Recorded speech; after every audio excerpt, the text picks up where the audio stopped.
suplicamos, Senhor, o Teu favor e a Tua graça sobre nós. Te peço que ilumine a nossa mente, Pai, nosso entendimento. Entendemos, pois, que quando a Tua palavra está aberta, Senhor, o Senhor fala conosco. Então eu te peço, Pai, fala conosco essa noite.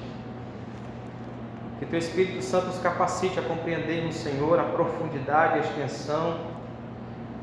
E quão maravilhoso é, Pai, a Tua lei, a Tua santa palavra. Quão maravilhoso é meditar nela, deleitarmos nela e aprendermos dela. Pai, eu preciso do Senhor e da Tua graça. Me capacite, que Teu Espírito Santo coloque em minhas bocas as palavras devidas, Pai, provenientes da Tua palavra. Somente ela que queremos ouvir, Senhor. Eu te peço e por fé eu te agradeço. Em nome de Jesus. Amém e amém. Meus irmãos, qualquer pessoa que queira ter pontos de vista corretos sobre santidade cristã, sobre uma vida santa, terá que conhecer e examinar o vasto e solene assunto do pecado. Qualquer pessoa que queira ter pontos de vista corretos sobre a santidade cristã, ele precisa começar examinando o vasto e solene assunto do pecado. E necessariamente é isso que vamos ver hoje com a graça de Deus, meditando nesse versículo somente. Então os irmãos permaneçam aí com suas Bíblias abertas. Parece ser um versículo bem conhecido, mas onde nós podemos extrair verdades tão profundas, tão necessárias para nós, para a nossa caminhada, para que assim possamos crescer na graça e no conhecimento de nosso Senhor Jesus Cristo. Então é necessário que alguém precise cavar bem fundo, para que se tenha um edifício bem construído, um edifício bem alto, bem solidificado, é necessário, pois, que essa pessoa construa esse edifício sobre a rocha. Porque, irmãos, relacionado à fé, todos os conceitos errôneos sobre santidade, sobre santificação, advêm de ideias distorcidas quanto à corrupção humana, quanto ao pecado do homem. Então todos os erros teológicos, todas as heresias que são levantadas e conceitos errôneos provenientes acerca da santidade, da santificação, advêm de ideias distorcidas na concepção, na percepção, no entendimento correto acerca do pecado, daquilo que de fato o homem é por natureza. A verdade absoluta de Deus, no que nos ensina a palavra do Senhor, é que o conhecimento correto do pecado é a raiz de todo o cristianismo salvífico. Para que possamos compreender de fato o cristianismo, a salvação proveniente do Evangelho por meio da obra de Cristo na cruz do Calvário, é necessário que entendamos o assunto do pecado. É necessário que entendamos a corrupção do homem. Então, sem esse conhecimento, sem esse entendimento do que o pecado é, doutrinas como justificação, como convenção, como santificação, como santidade, são apenas palavras e nomes que não transmitem qualquer sentido à nossa mente. Então é necessário termos como fundamento para compreendermos a santidade, para que também nós possamos viver em santidade, meditarmos no vasto conhecimento acerca do pecado, para construir um edifício bem solidificado, para que uma obra seja bem feita, a planta do entendimento, do nosso conhecimento acerca da santidade, precisa ser examinada a questão do pecado. Portanto, a primeira coisa que Deus faz, principalmente quando Ele quer tornar alguém uma nova criatura, nós sabemos disso por experiência, aqueles que se converteram verdadeiramente. A primeira coisa que Deus faz quando Ele quer tornar alguém novo, alguém que nasceu de novo, alguém com o seu filho, aquele que obtém a salvação, a primeira coisa que Deus faz qual é? É tornar alguém uma nova criatura em Cristo. É humilhar o seu coração, mostrando que ele é um pecador culpado. Não é, irmão, cisma, e nem é insistência minha da minha parte querer falar sobre pecado. Necessariamente o pecado não é um assunto muito bom de se ouvir, muito confortável, porque de fato pregar contra o pecado é algo que vai contra aquilo que somos. Porque por natureza somos pecadores, culpados diante de Deus. Então não é porque eu tenho prazer nisso necessariamente, ou porque qualquer outra pessoa que fala a respeito do assunto tem prazer necessariamente. É porque o que Jesus diz aos seus discípulos, como que nós conhecemos que um ministério, que uma igreja, que um pastor, que um pregador, que qualquer outro oficial de uma igreja, qualquer irmão, com evidência plena de que essa pessoa é usada por Deus, de que essa pessoa tem o Espírito Santo de Deus, é que ela confessa o seu pecado e a visão bíblica que ela tem a respeito do pecado. Jesus disse para os seus discípulos, no capítulo 16 de João, que quando ele viesse, o Espírito Santo, lá ele está falando do Espírito Santo, da promessa do Consolador, que viria para lembrar ele tudo aquilo que eles haviam ensinado a eles. Jesus disse que quando ele vier, vos convencerá do pecado, da justiça e do juízo. Então um crente, um pregador, um pastor, um ministério, uma igreja, que não faz menção do pecado, que não explica, que não prega contra o pecado, há uma grande possibilidade dessa igreja não ter o Espírito Santo de Deus. Há uma grande possibilidade dessa igreja, desse irmão, desse pastor, não ter o Espírito Santo. Porque a evidência de que quando ele viesse, ele nos convenceria primariamente do pecado. Então, deve haver em um culto, a proclamação quanto a isso, o ensinamento quanto a isso. Porque de fato é o nosso maior inimigo, é o pecado, com quem lutamos diariamente.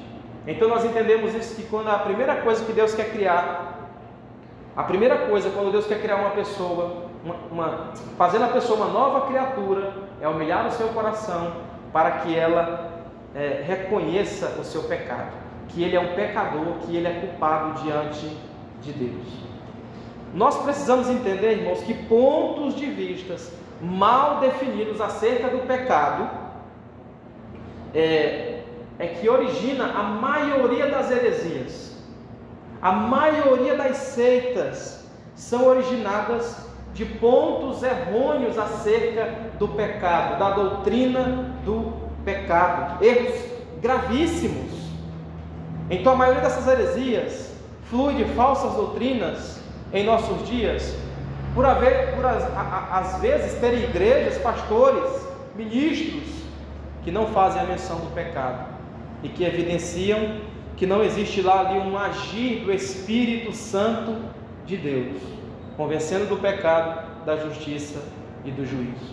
E eu creio que essa é uma das principais necessidades que a igreja tem hoje neste século, tem sido o ensino acerca do pecado, acerca da nossa condição, claro, completo, simples, mas profundo e vasto assunto do que é o pecado, do que é essa enfermidade que de fato mata o homem, que de fato nos consome e que nos afasta de Deus. Então, primeiro ponto, é preciso começarmos com uma definição do que é pecado. Muitos de nós aqui falamos que somos pecadores, muitos dizemos que o pecado jaz no mundo, que o mundo é do maligno, que existem homens pecadores. Com frequência dizemos que o pecado está no mundo e que os homens cometem pecado. Porém, o que queremos dizer com isso? O que queremos dizer com essas palavras, com essa frase, que alguém tem pecado, que alguém comete pecado, que os homens cometem pecado? O que necessariamente significa isso? É interessante que muitas pessoas têm uma visão, uma concepção nebulosa e confusa acerca do pecado. Muitos tratam o pecado de forma superficial, limitando-se somente ao externo. Outros caem no misticismo, dizendo que tudo é pecado. Então, para que tenhamos uma vida sólida, primariamente, uma vida santa, nós precisamos conhecer o nosso inimigo. Nós precisamos conhecer o que de fato habita no nosso coração, que é o pecado. É isso necessariamente que João está ensinando no versículo 4, na parte B, onde ele diz, aqui a Escritura dá uma definição bem clara acerca do que é o pecado. O pecado é o que? É uma transgressão da lei de Deus. A única doença hereditária, né? Hoje tem muita pregação hereditária, você é pobre porque algum ancestral teu recebeu uma maldição hereditária, né? Hoje tem muito essa questão da quebra de maldição. Não, vamos quebrar que é uma maldição, está repreendido em nome de Jesus. É isso que muitos fazem? Quando que isso às vezes é um ensino superficial da fé. A única doença hereditária, maldição hereditária que a Bíblia ensina é o pecado, que recebemos dos nossos pais, Adão e Eva. Então nós, naturalmente, temos essa enfermidade moral por causa dos nossos pais. Temos essa maldição sobre nós por causa de Adão e Eva.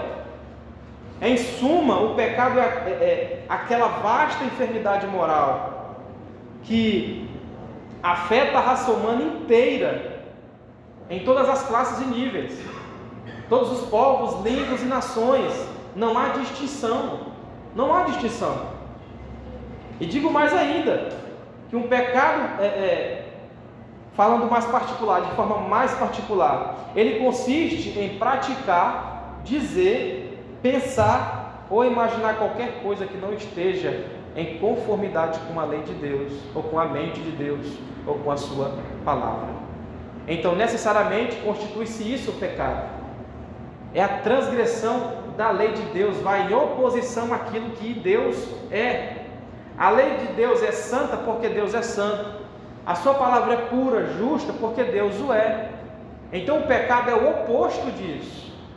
E quando pecamos, nós estamos nos opondo a Deus, nos opondo à sua palavra, nos opondo àquilo que Deus é por natureza, santo, puro, e que não pode pecar, e que abomina o mal. Onde Abacuque 1,3 diz que ele não pode contemplar o mal, ele não tem prazer no pecado.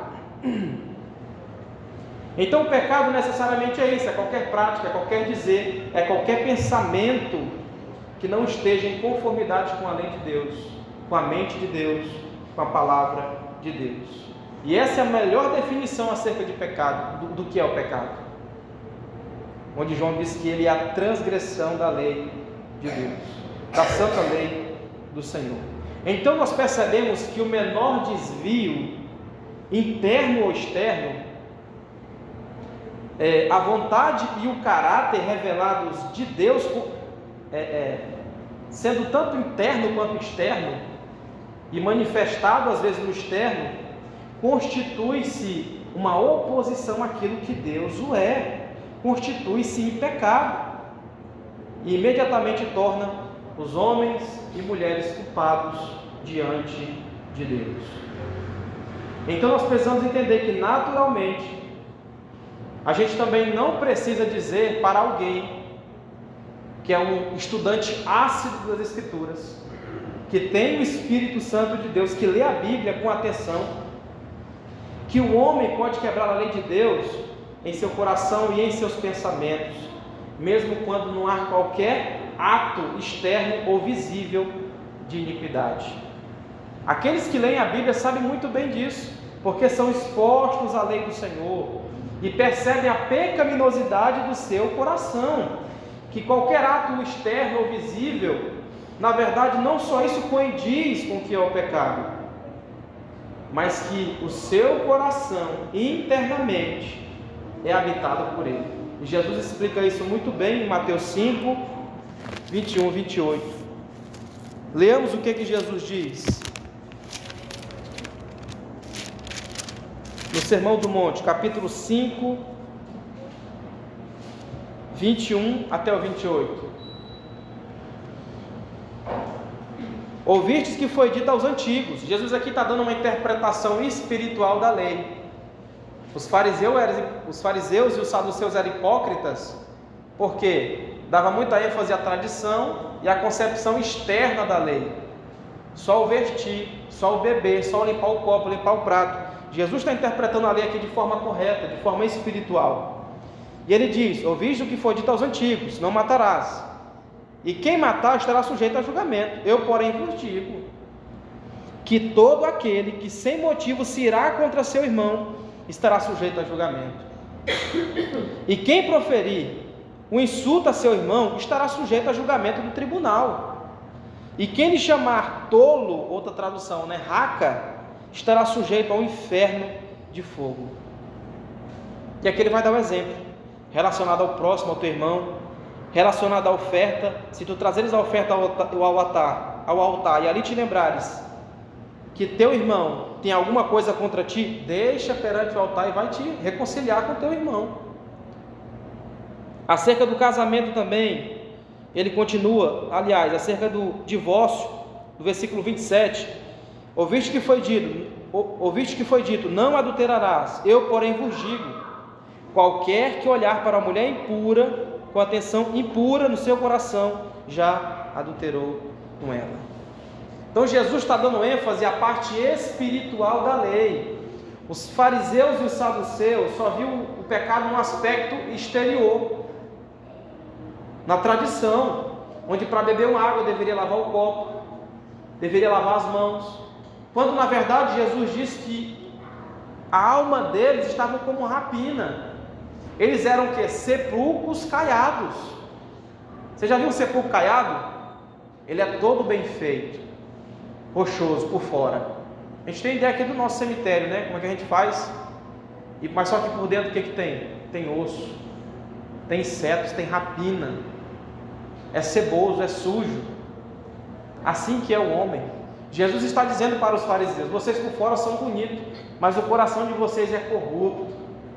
O coração de vocês não amam verdadeiramente. Então o pecado não se limita à concepção exterior. Isso também é o que nos leva ao legalismo. A concepção de que as obras é que definem o modo pela qual nós devemos ser salvos e o modo pela qual também nós obtemos a salvação. Isso é legalismo, não é evangelho. É o perigo de nos limitarmos à tradição e não tratarmos aquilo que de fato está em nosso coração. Então, naturalmente, eu não preciso dizer para alguém que leu a Bíblia, que lê a Bíblia com atenção, que um homem pode quebrar a lei de Deus em seu coração e em seus pensamentos, mesmo quando não há qualquer ato externo ou visível de iniquidade. Alguém que se intitule bonzinho demais, perfeito, que não faz nada de errado, quando ele é exposto às Escrituras, ele vê o que de fato está no seu coração. Um poeta diz algo muito interessante e algo muito verdadeiro. Ele diz assim: um homem pode sorrir e ainda ser um vilão. E de fato é. Muitos podem aparentar serem bons exteriormente, mas o seu coração está cheio de ódio. Pode ter um coração cheio de ódio, um coração consumido pelo homicídio, pela falsidade, pela mentira. E quando somos expostos, irmãos, à palavra de Deus, nós percebemos essas coisas. A única resposta para isso é a Bíblia que nos dá, é as Escrituras que nos ensinam. Então é aquilo que conhecemos nas Escrituras: pecados de omissão e pecados de comissão. De omissão são aqueles que não fazemos aquilo que deveríamos fazer. Aliás, quando nos omitimos, quando não fazemos. E de comissão é aqueles pecados que éramos para fazer e nós não fazemos. Jesus vai ensinar isso de forma bem solene no capítulo 25 de Mateus e no versículo 41, 42. Alguém pode ler? Mateus 25, 41, 42.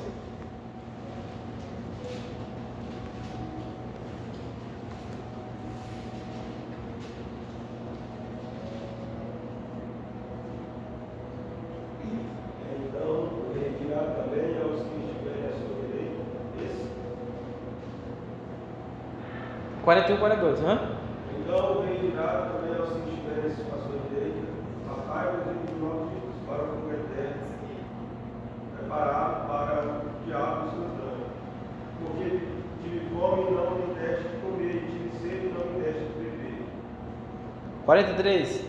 Sendo forasteiro, não me hospedastes, estando nu, não me vestiste, achando-me enfermo e preso, não foste ver. 44, a pergunta deles, né?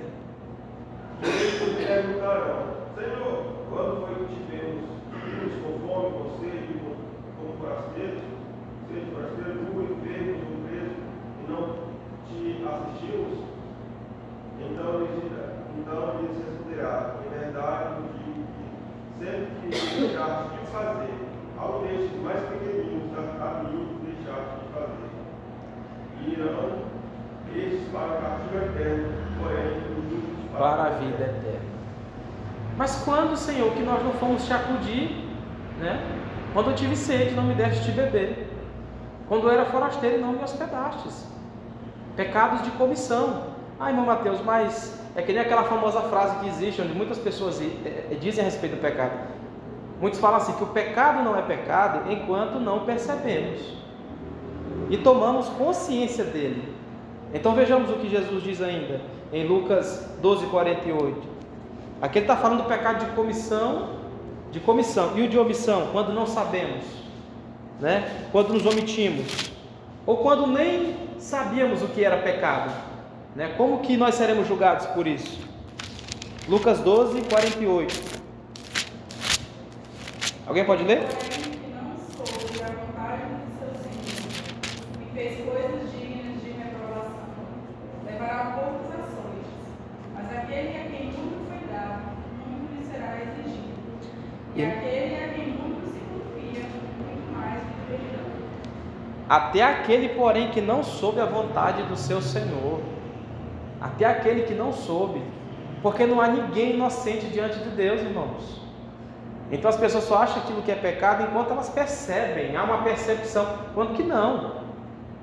Às vezes pecamos e nem percebemos, e de fato é isso, onde não sabíamos a vontade do nosso mestre e não a fizemos. E não é necessariamente quando só se tem consciência daquilo que se deve fazer, é também quando não faz, e até quando não sabemos e fazemos errado aquilo que deveríamos fazer, e isso constitui-se pecado, isso constitui-se uma quebra da lei de Deus, do Senhor. Então necessariamente o pecado é isso, se opor à lei de Deus, transgredir a lei do Senhor, viver um contraste àquilo que Deus é, em oposição àquilo que Deus é e o modo pela qual Ele se revela em sua palavra. Irmãos, reforço mais uma vez, nós não vamos entender santidade, santificação, termos uma vida santa, para que não caiamos no legalismo ou caiamos no liberalismo, naquilo ou na libertinagem, se não tivermos o entendimento correto do pecado, de como que ele nos afetou profundamente, da sua origem, da sua fonte, né, de onde que essa vasta enfermidade moral ela flui. Então nós precisamos entender isso. Muitos ainda veem o pecado de forma muito superficial,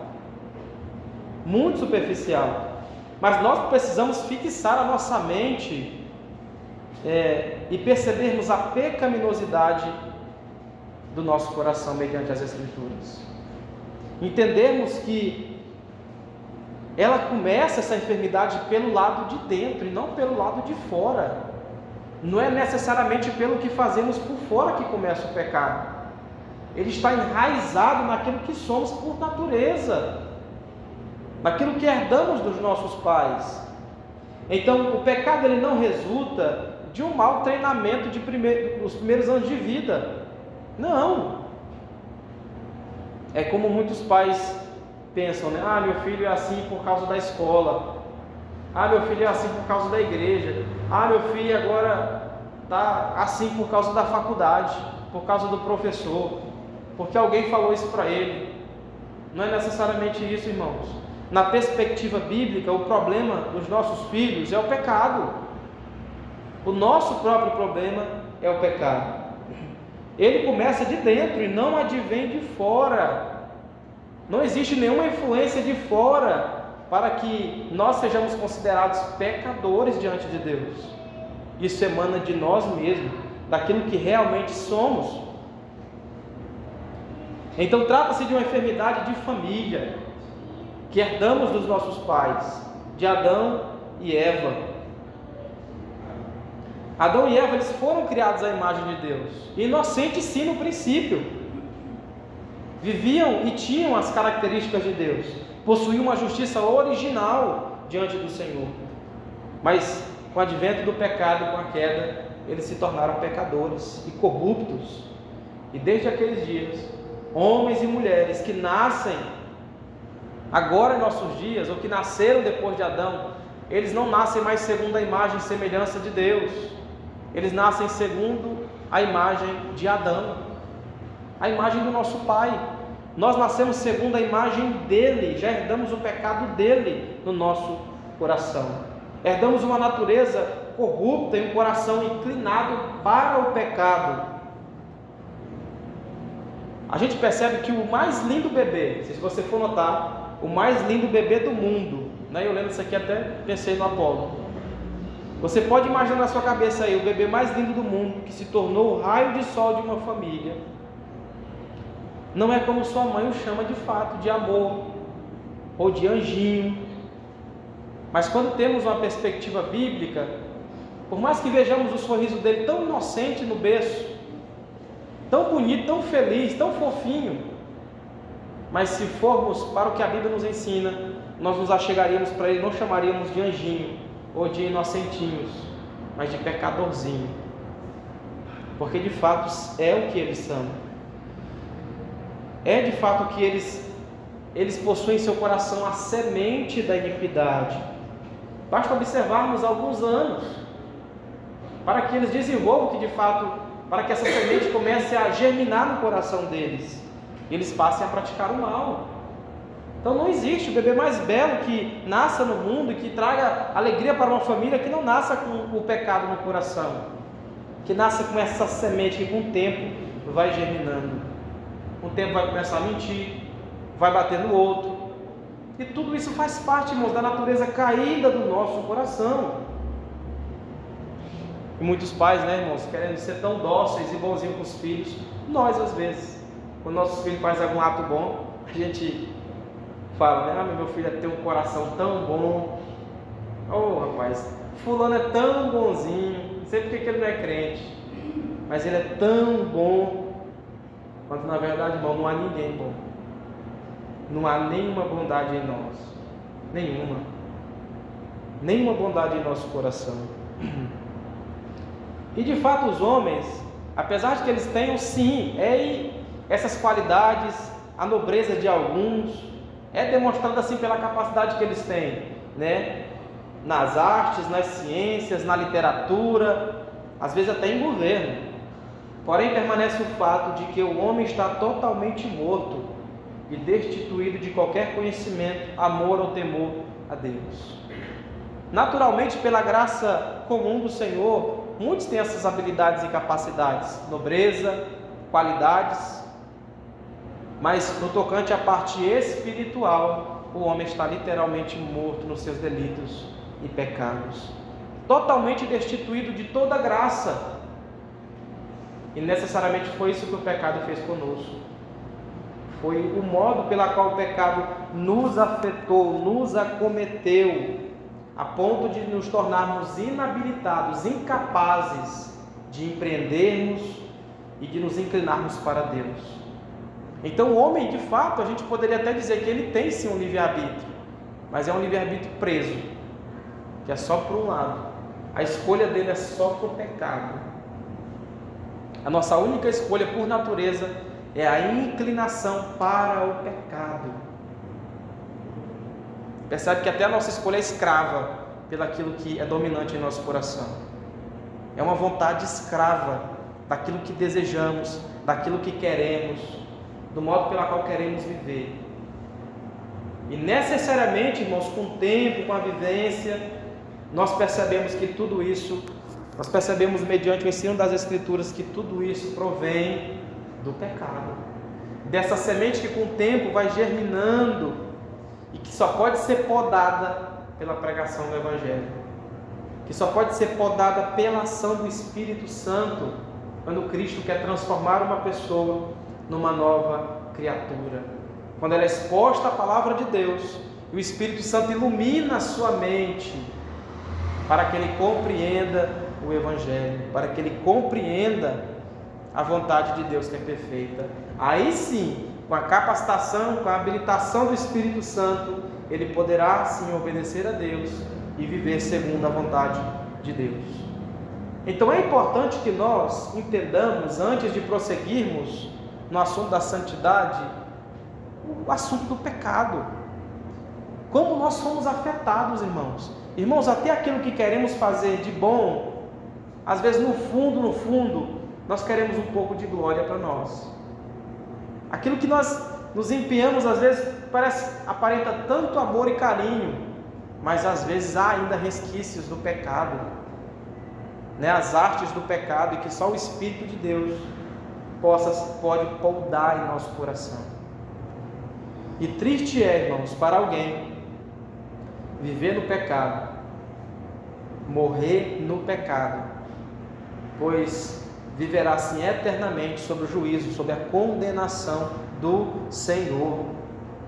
Então nós não devemos cair no erro de vermos o pecado de forma superficial e lidarmos com ele de forma externa somente, mas de forma interna. Se nós entendêssemos isso, toda a vivência da igreja seria totalmente diferente, até no modo como iríamos evangelizar, o modo como iríamos pregar e anunciar o Evangelho, a verdade de Deus. E o senso do pecado, principalmente pela habitação do Espírito Santo em nós, é causado esse peso em nós por causa por aquilo que Deus é, pelo fato de conhecermos a Ele e o modo como Ele se revela na Sua palavra. Se não tivermos o conhecimento básico, fundamental do pecado, toda a nossa fé estará fundada sobre a areia, não sobre um fundamento sólido.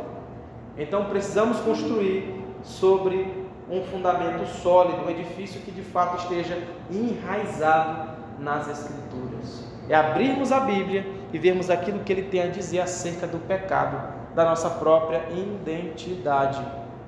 Então, quando entendemos o pecado, entendemos a necessidade de um Salvador. Quando reconhecemos o pecado, vemos a necessidade de convenção.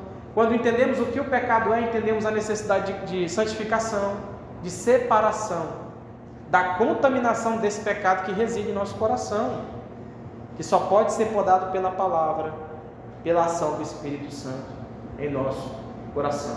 Amém? Então, primeiramente, é importante definirmos o que é o pecado. E segundo, entendermos a sua origem e a sua fonte, de onde ele provém, não de algo externo, mas de algo interno, daquilo que herdamos dos nossos primeiros pais, Adão e Eva. Então ele reside em nosso coração, a sede dele está em nosso coração, e ele só pode ser podado pelo Evangelho. Existe algo mais poderoso do que o pecado, existe alguém que não pecou, e esse alguém é Cristo. Só existe Ele isento do pecado. Ele é aquele por intermédio de quem nós podemos obter a vida eterna e a salvação.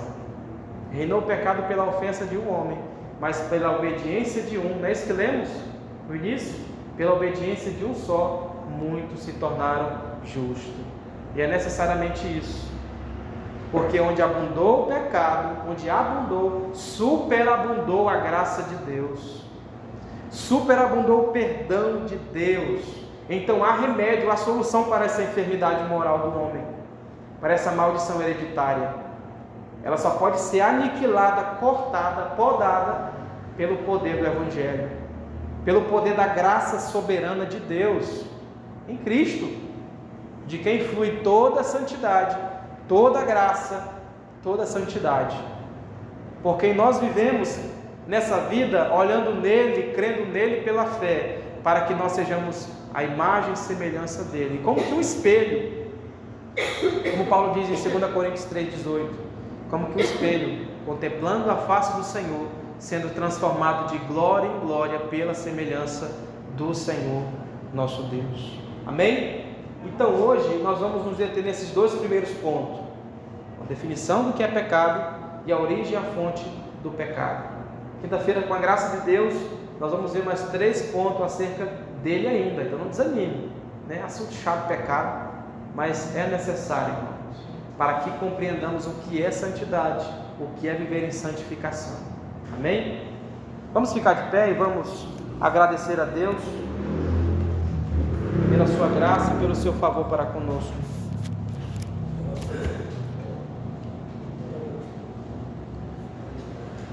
Soberano Deus, Pai Celestial, nós te agradecemos por esse dia, pela tua graça, pelo teu favor sobre nós. E ainda assim, Pai, após um dia de trabalho, o Senhor nos trazer aqui essa noite para aprendermos do Senhor, Pai, e aprendermos da tua palavra. Ó Deus, tem misericórdia de nós e do nosso coração, pois entendemos que sem ela, sem a tua palavra, é impossível vivermos nesse mundo. É impossível, Senhor, termos uma comunhão plena com o Senhor. Estamos aqui porque entendemos que precisamos desesperadamente do entendimento dela, Senhor.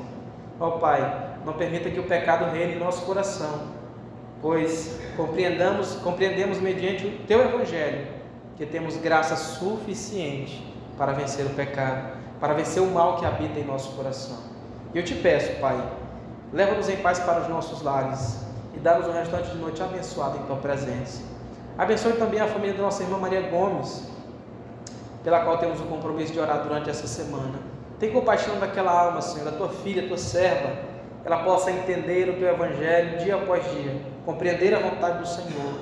Que seu filho também, Pai, seus filhos possam entender a salvação proveniente da Tua verdade. Continue despertando aquela família, Pai, eu te peço em nome de Jesus. Continua conosco, Pai, que Tua mão maravilhosa, bondosa, continue estendida sobre cada um dos que estão aqui presentes, daqueles também que não puderam vir. É o que eu te peço, por fé eu te agradeço, no nome de Jesus. Amém e amém. Podem assentar, irmãos? Meus irmãos, eu tenho 2 avisos importantes. O primeiro, sábado, tem o aniversário da graça, né? Congregação do nosso